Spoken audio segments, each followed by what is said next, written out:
Hello दोस्तों, नमस्कार। आप सभी लर्नर का मेरे यूट्यूब चैनल एम के क्लासेस में हार्दिक स्वागत है। जैसा कि आपकी स्क्रीन पे सामने दिख रहा है, ये एनसीईआरटी क्लास 6 का लेसन 6। इस चैप्टर का नाम है हमारे आसपास की सामग्री। इसके पहले हम लोगों ने लेसन 1 से लेकर के लेसन 5 तक किताब के पूरे कंटेंट को बड़े ही आसान भाषा में, बहुत ही सरल भाषा में, बहुत ही आसानी के साथ कवर किया हुआ है। आप लोग इसके पहले की पूरी वीडियो को देख सकते हैं। इसकी एक अलग से प्लेलिस्ट बनी हुई है। आप लोग जाकर के वीडियो को देखिए, समझिए और अपने एग्जाम की तैयारी कीजिए।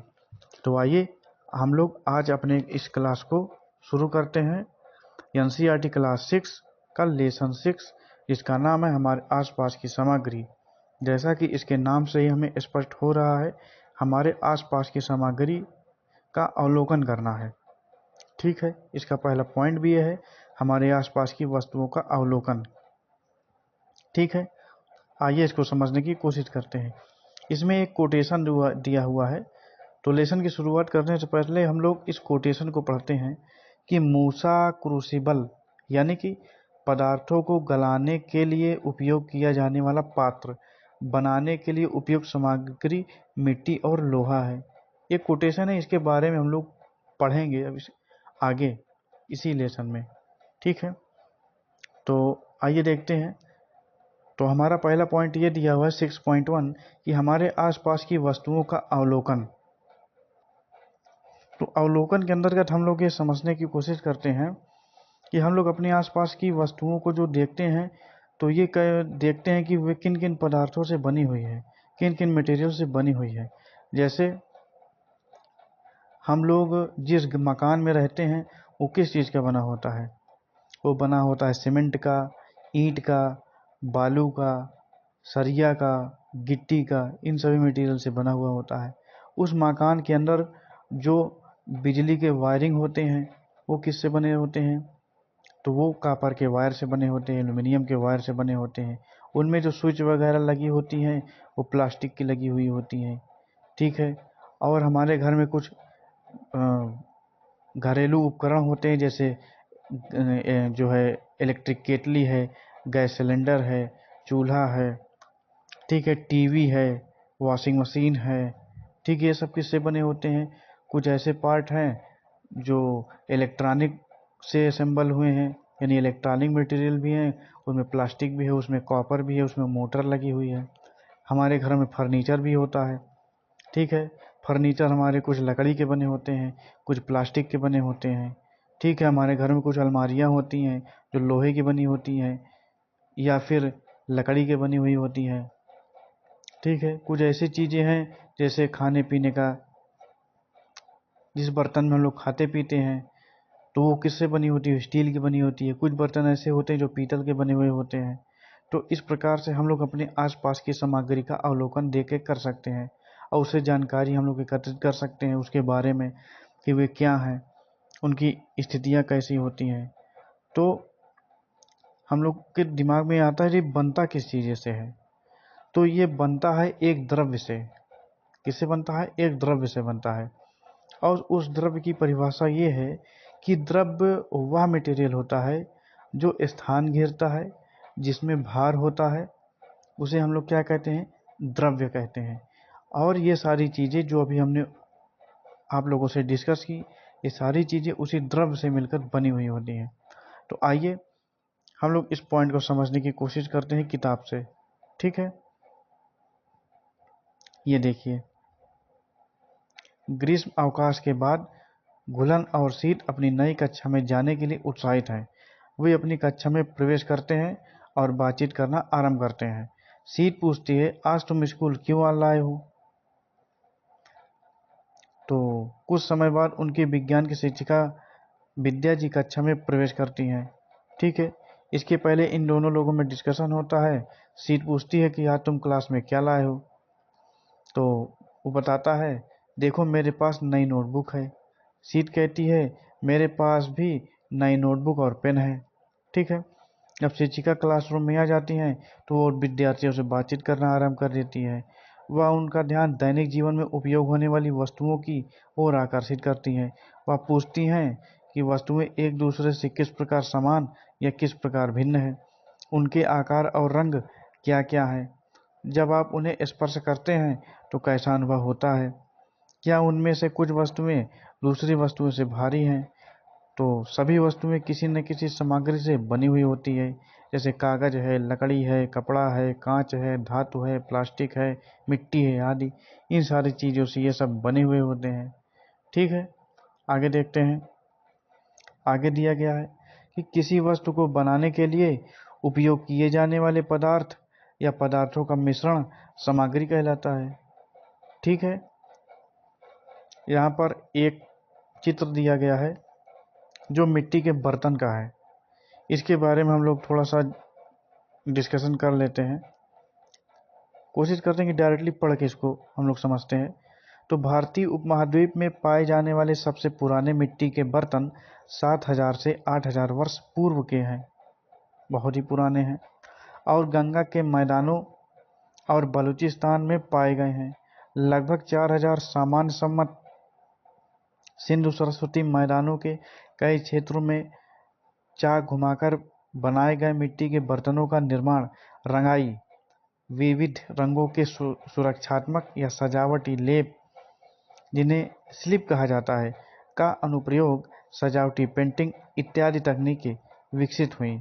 यह तकनीकें हड़प्पा सभ्यता सामान्य संवत पूर्व के दौरान और भी परिष्कृत हो गई, जिनमें चमकदार लाल सतह पर काले रंग के डिजाइनों से ज्यामितीय पैटर्न तथा जाली और स्थानीय जानवरों को चिन्हित किया गया।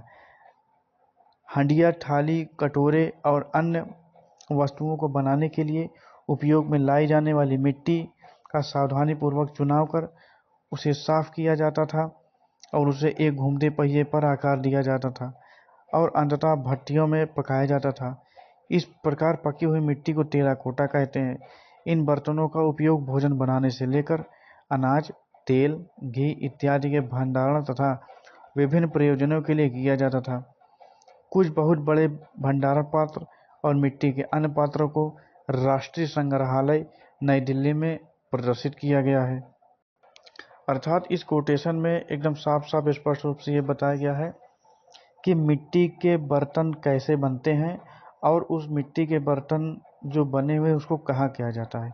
इसका सीधा सा प्रोसेस ये होता है कि हम लोग एक फ्रेश मिट्टी लेते हैं, उसको चलने के माध्यम से चाल लेते हैं, चालने के बाद बिल्कुल फ्रेश मिट्टी हमें प्राप्त हो जाती है।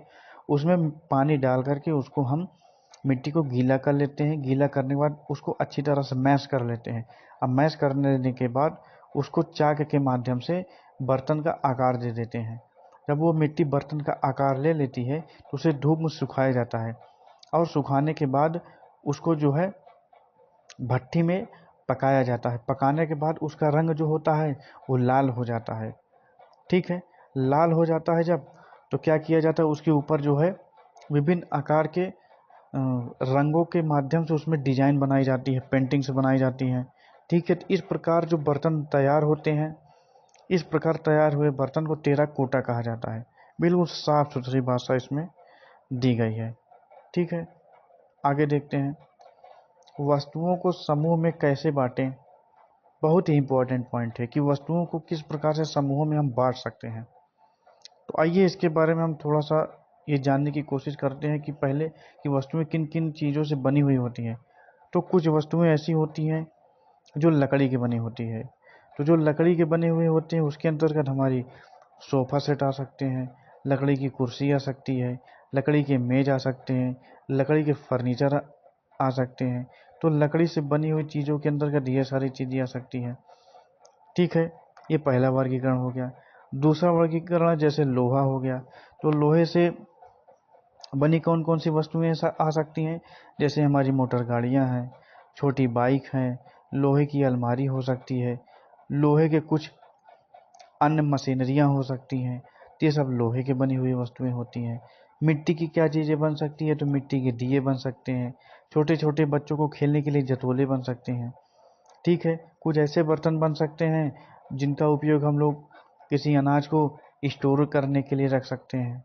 ठीक है, मिट्टी के जो है मूर्तियाँ भी बनाई जा सकती हैं, तो ये मिट्टी से बनी हुई वस्तुएं हो गई।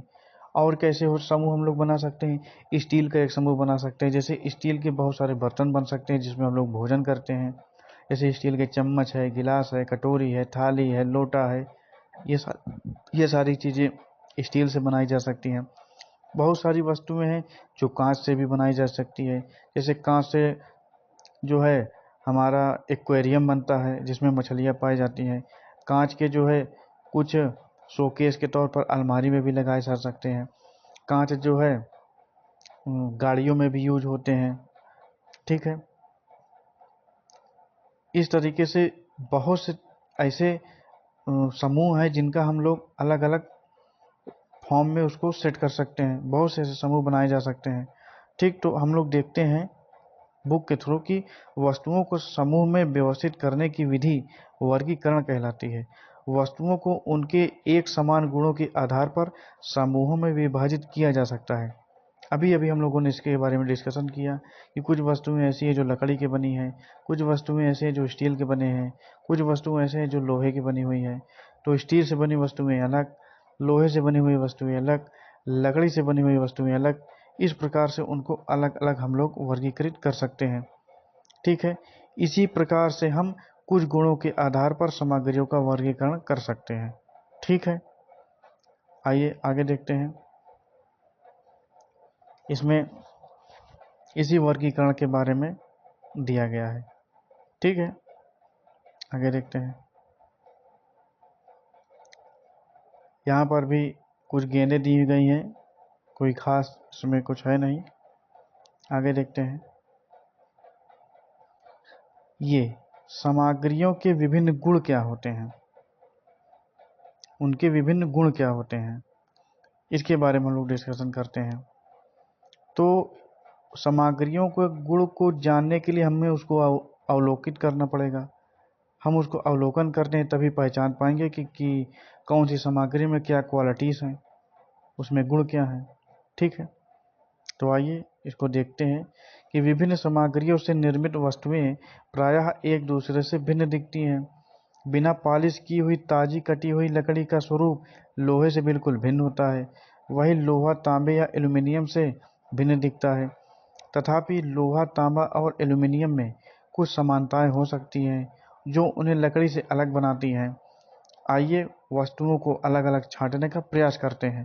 कागज, गत्ता, लकड़ी, चाक, तांबे के तार, एल्यूमीनियम की पन्नी और पीतल, कांच से स्टील आदि से बनी किन्हीं वस्तुओं के छोटे छोटे टुकड़े एकत्रित करें।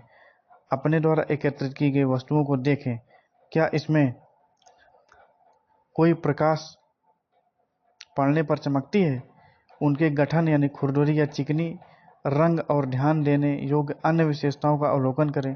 उन्हें उनके स्वरूप के आधार पर समूह में विभाजित करके अपनी नोटबुक में लिखें। ठीक है, आगे देखते हैं। जिन सामग्रियों की सतह प्रायः चमकदार होती है उनका स्वरूप द्युतिमय यानी चमकदार होता है। चमक वाली ऐसी सामग्रियां सामान्यतः धातु की होती हैं। धातुओं के उदाहरण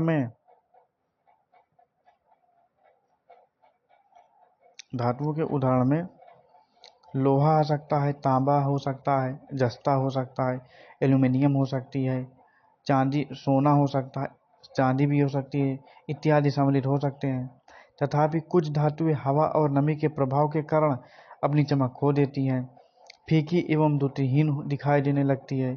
परिणाम स्वरूप हम प्रायः केवल उनकी ताजी कटी हुई सतहों पर ही चमक देखते हैं। इसको कहते हैं द्युतिहीन यानी चमकहीन सामग्रियां। वे होती हैं जिनकी सतह चमकदार नहीं होती हैं। द्युतिहीन सामग्रियों के कुछ उदाहरण कागज है, लकड़ी है, रबड़ है, जूट है, इत्यादि है। ठीक, आगे देखते हैं कौन सी सामग्रियां कठोर होती हैं, कौन सी मुलायम होती हैं। अब हम लोग इसका अवलोकन करते हैं। जैसे कुछ कठोर सामग्री होती है, जैसे पत्थर है, सोना है, तांबा है। ये सारी चीज़ें, ये सारी सामग्रियाँ कैसी हैं, कठोर सामग्री हैं। लकड़ी भी इसके अंतर्गत आ सकती है। ठीक है, कुछ सामग्रियाँ ऐसी होती हैं जो मुलायम होती है, जैसे कागज है। ठीक है, कॉपर के पतले वायर होते हैं। ठीक है, ये सभी क्या है, मुलायम होती हैं। ठीक है, रबड़ हो गया, ये भी मुलायम मटेरियल है। आगे देखते हैं।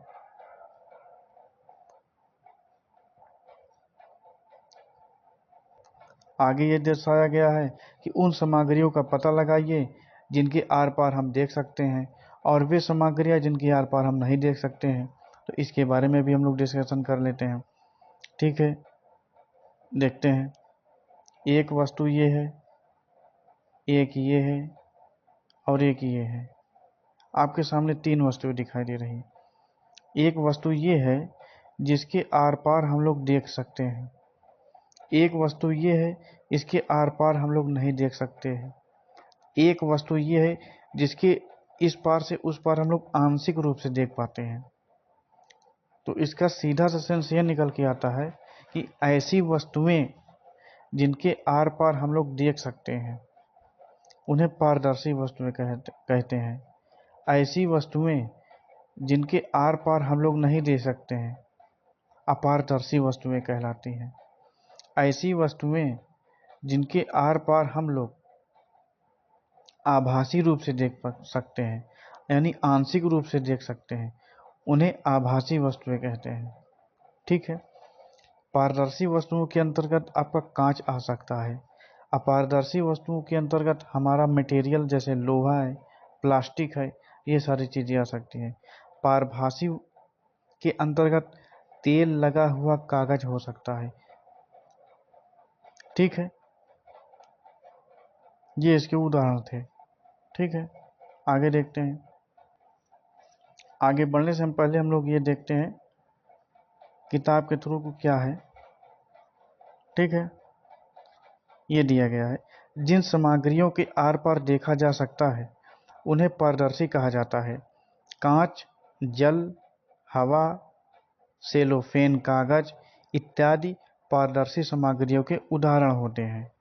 ठीक है, और आगे देखते हैं हम लोग कि अधिकांश सामग्रियां ऐसी हैं जिनके आर पार आप देख नहीं पाते। इन सामग्रियों को अपारदर्शी कहा जाता है। लकड़ी, गत्ता और धातुएं अपारदर्शी वस्तुओं के उदाहरण हैं। आगे, जिन सामग्रियों के आर पार स्पष्ट नहीं देखा जा सकता उन्हें पारभासी कहा जाता है। बटर पेपर और क्रास्टेड कांच पारभासी सामग्री के उदाहरण होते हैं।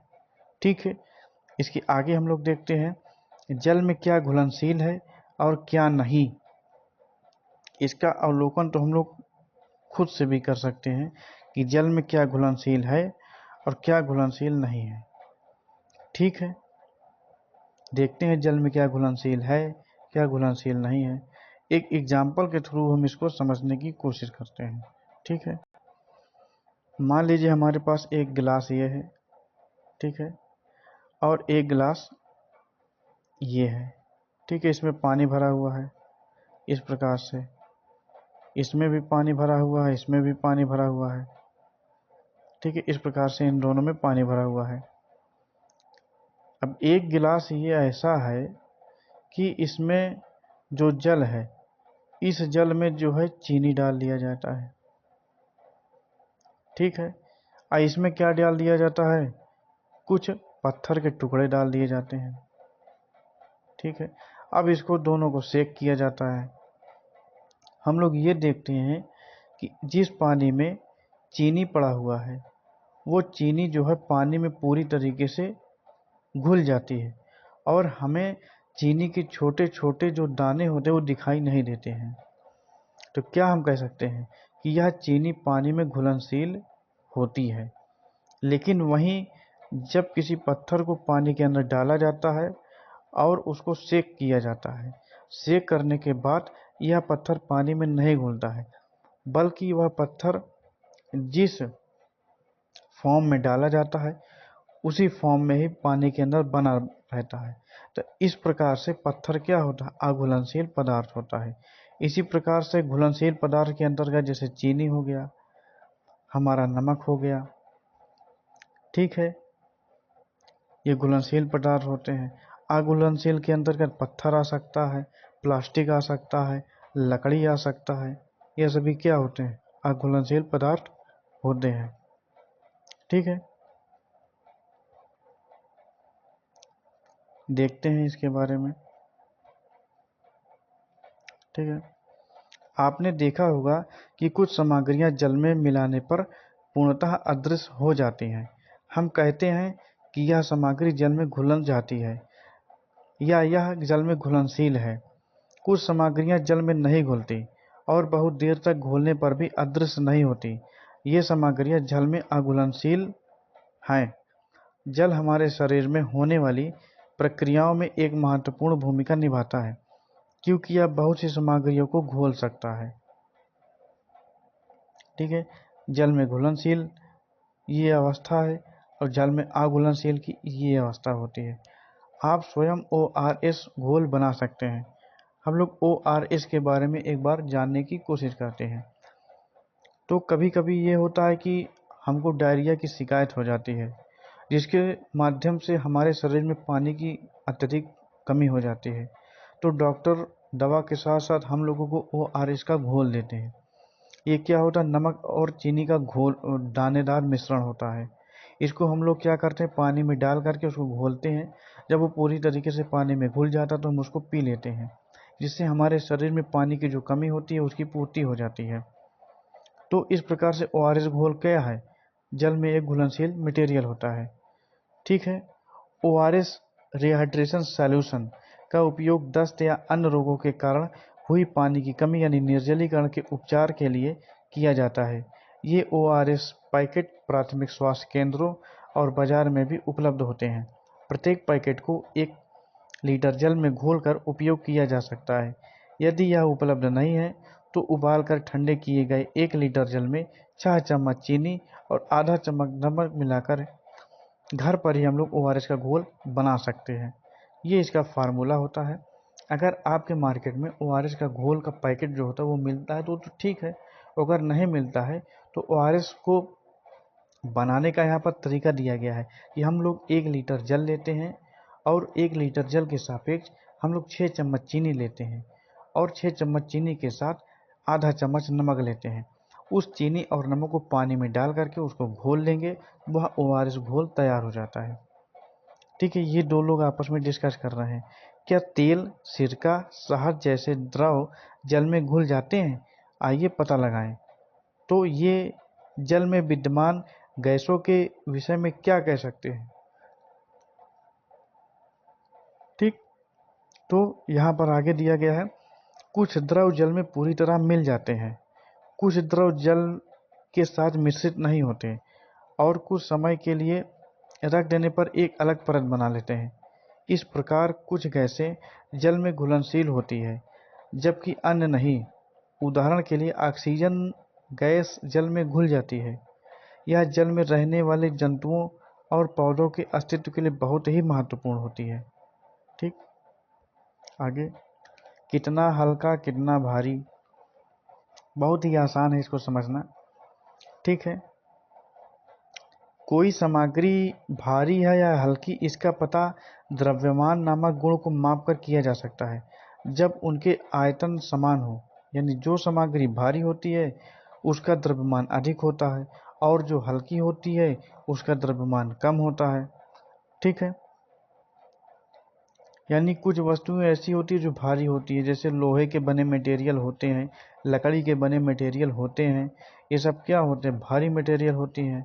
कुछ हल्के मटेरियल के अंदर जैसे प्लास्टिक के मटेरियल हो गए, एल्यूमिनियम के मटेरियल हो गए, ये सब मटेरियल कैसे होते हैं, हल्के मटेरियल होते हैं। ठीक है, तो स्थान, अगला पॉइंट है स्थान और आयतन। स्थान का मतलब होता है कि कोई वस्तु किसी जगह पर रखने पर कितना स्थान घेरती है और आयतन का मतलब होता है उस वस्तु का कितना द्रव्यमान है। ठीक है, आगे देखते हैं। द्रव्य क्या होता है? शुरू में ही हम लोगों ने आपस में डिस्कस किया था द्रव्य के बारे में। अब यहाँ पर उस चीज को आपके सामने दर्शाया गया है। द्रव्य क्या होता है? द्रव्यमान और आयतन के द्रव्यमान और आयतन दो गुण हैं जो सभी सामग्रियों द्वारा प्रदर्शित किए जाते हैं। क्या हम उस वस्तु या सामग्री को एक सामान्य नाम दे सकते हैं जिसमें ये दोनों गुण विद्यमान हों? तो कोई भी वस्तु जो स्थान घेरती है, जो द्रव्यमान रखती है, उसे द्रव्य कहा जाता है। द्रव्यमान द्रव्य की मात्रा को बताता है और इसे ग्राम और किलोग्राम की इकाइयों में मापा जा सकता है। द्रव्य द्वारा घेरा गया स्थान उसका आयतन है।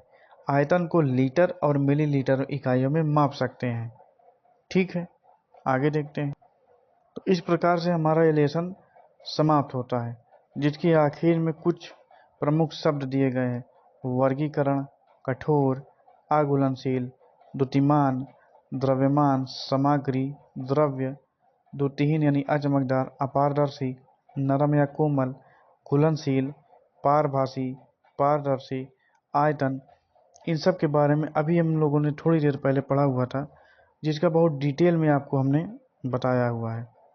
ठीक है, वर्गीकरण का मतलब ये होता है कि वस्तुओं को किस किस फॉर्म में हम लोग अलग अलग बांट सकते हैं, जैसे लोहे से बनी वस्तु, प्लास्टिक से बनी वस्तु, तांबे से बनी वस्तु।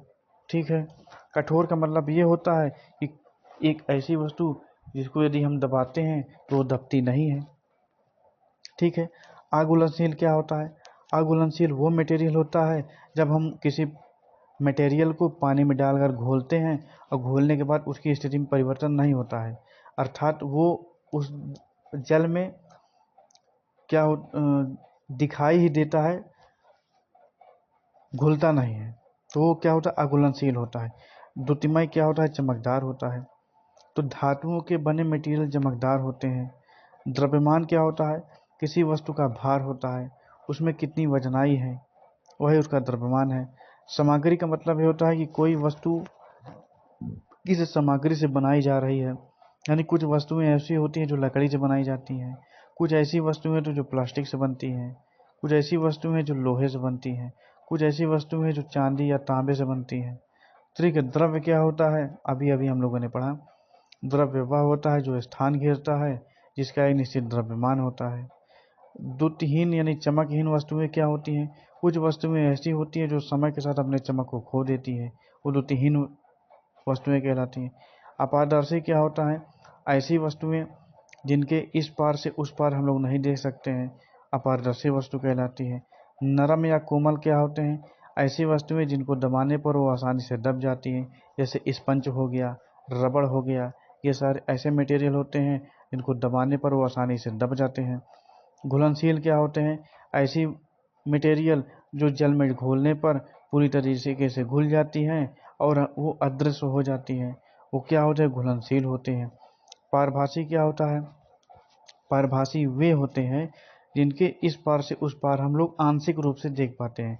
जैसे उदाहरण के तौर पर तेल लगा हुआ कागज, अगर हम उसको किसी प्रकाश वाले स्थान पर ले जाते हैं और उसको अपनी आंखों से इस पार से उस पार देखने की कोशिश करती हैं, तो हमको इस पार से उस पार बहुत ही धुंधला धुंधला इमेज दिखाई देता है। तो इसी को ही हम लोग पारभासी कहते हैं। पारदर्शी क्या होता है? पारदर्शी एक ऐसा मटेरियल होता है जिसके इस पार से उस पार हम लोग बहुत ही क्लियरली देख सकते हैं। जैसे कांच होता है, तो कांच के इस पार से उस पार हम लोग बड़ी आसानी से देख सकते हैं। आयतन क्या होता है?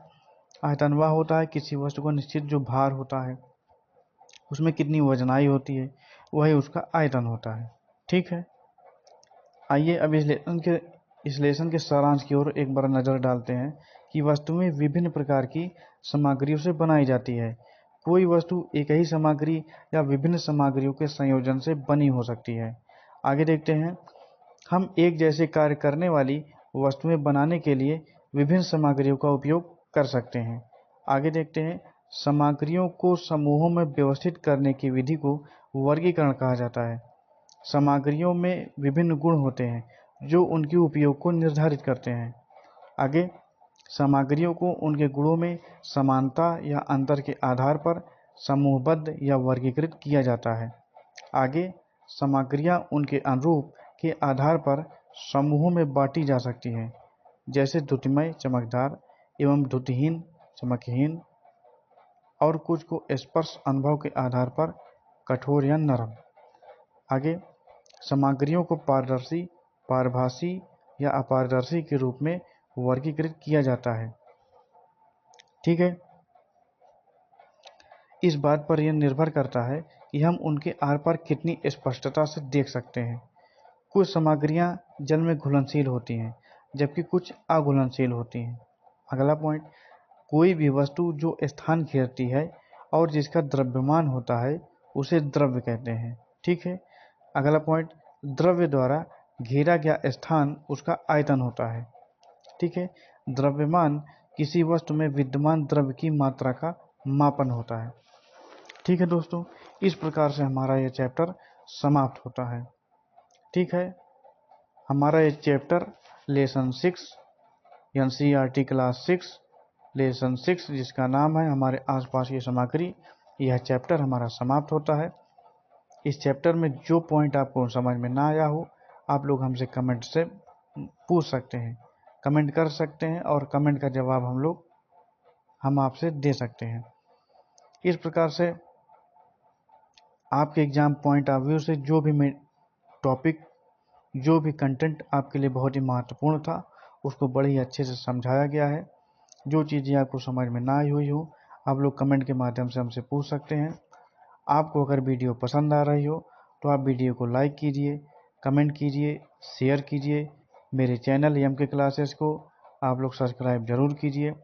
अगर मैं आपकी मदद कर पा रहा हूँ तो आप मेरे चैनल को सब्सक्राइब ज़रूर कीजिए, जिससे मुझे और अधिक और अच्छे से वीडियो कंटेंट बनाने में मोटिवेशन हासिल हो और आप लोग की सहायता मैं कर सकूँ। आप लोग अपने एग्ज़ाम की तैयारी अच्छे से करते रहिए। एग्ज़ाम पॉइंट ऑफ व्यू से ये एनसीईआरटी बुक बहुत ही महत्वपूर्ण है। आप क्लास 6 में हो, 7 में हो, 8 में हो, 9 में हो, 10th में हो, एनसीईआरटी बुक सभी क्लासेस के लिए बहुत ही परफेक्ट होती है। और अगर आप लोग आगे किसी एग्ज़ाम की तैयारी भी करेंगे तो उसमें भी एनसीईआरटी के जो कंटेंट होते हैं वो ऑथेंटिक कंटेंट माने जाते हैं। और आप लोग जब यहाँ अच्छे से पढ़े रहेंगे तो आप लोग को आगे चलकर जो तैयारी करनी है उसमें किसी प्रकार की कोई समस्या नहीं होगी। मेरा उद्देश्य ये नहीं है कि केवल वीडियो बना बना कर ही डाला जाए। मेरा उद्देश्य ये भी है कि मैं आप लोगों के लिए कितना सॉलिड, कितना साफ सुथरा और कितनी सरल भाषा में वीडियो कंटेंट बनाकर दे रहा हूँ, जो आपके लिए हेल्पफुल हो, आपके लिए मददगार हो। मेरा यही उद्देश्य है कि जो मैं कंटेंट बना रहा हूँ वो आपके लिए मददगार हो। ठीक है। अगर वीडियो को आपको पसंद आ रही हो, वीडियो को लाइक कीजिए, कमेंट कीजिए, शेयर कीजिए और अपने एग्ज़ाम की तैयारी अच्छे से करते रहिए। मेरे यूट्यूब चैनल एमके क्लासेस को सब्सक्राइब ज़रूर कीजिए। इस तरह से हम लोग आज की क्लास को समाप्त करते हैं। मिलते हैं आपसे नेक्स्ट वीडियो में एनसीईआरटी क्लास 6 लेसन 7 में, और लेसन 7 को अच्छे से कवर करते हैं। धन्यवाद।